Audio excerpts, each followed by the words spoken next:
ইফতারের টেবিলে যদি এরকম মজাদার ডেজার্ট থাকে তাহলে কিন্তু কলিজাটা একদম ঠান্ডা হয়ে যাবে। হ্যালো ফ্রেন্ডস, আসসালামু আলাইকুম। ঝটপট একটা রেসিপি নিয়ে চলে আসলাম। প্রথমে দেখতে পাচ্ছেন চিড়া নিয়েছি এক কাপের থেকে কম হবে। চিড়াটাকে আগে থেকে ধুয়ে পরিষ্কার করে শুকিয়ে নিয়েছি, ঝরঝরা হয়েছে দেখতে পাচ্ছেন। সামান্য একটু লবণ অ্যাড করতে পারেন, আর যারা হালকা মিষ্টিতে লবণ চান না তারা স্কিপ করতে পারেন, তবে হালকা মিষ্টি দিলে চিনি দিলে অথবা লবণ দিলে খেতে ভালো লাগবে।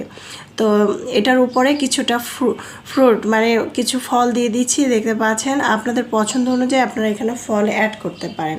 আজকে আমি কিভাবে তৈরি করছি সেটা আপনারা একটু খেয়াল করবেন। বাসায় চাইলে এইভাবে তৈরি করবেন, 1 থেকে 2 চামচ খেলেই মনে হবে প্রাণটা একদম জুড়ে গেছে। সত্যি কথা, এখানে আমি 2 পদের আঙ্গুর, তারপর হচ্ছে কমলা, আপেল দিয়েছি, খেজুর দিয়েছি, এগুলো দিয়ে আমি ডেকোরেশন করে নিয়েছি। আপনারা যে কোনো ফল এখানে অ্যাড করতে পারেন। তারপরে আমি এখানে দিয়ে দিচ্ছি লিকুইড দুধ জাল করা। আপনারা চাইলে কিন্তু এখানে দই বেশি করে দিতে পারেন, দুধ ছাড়া শুধু দইটা অ্যাড করতে পারেন, তবে দুধটা দিলে আরও বেশি মজা হয়।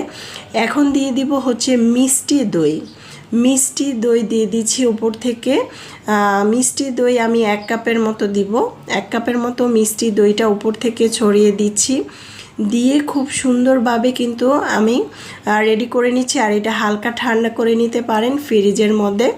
আমি ঠান্ডা করতে হয় না এখন, যেহেতু এতটা গরম না, চাইলে ঠান্ডা না করতে পারেন, এমনিতেই মজা।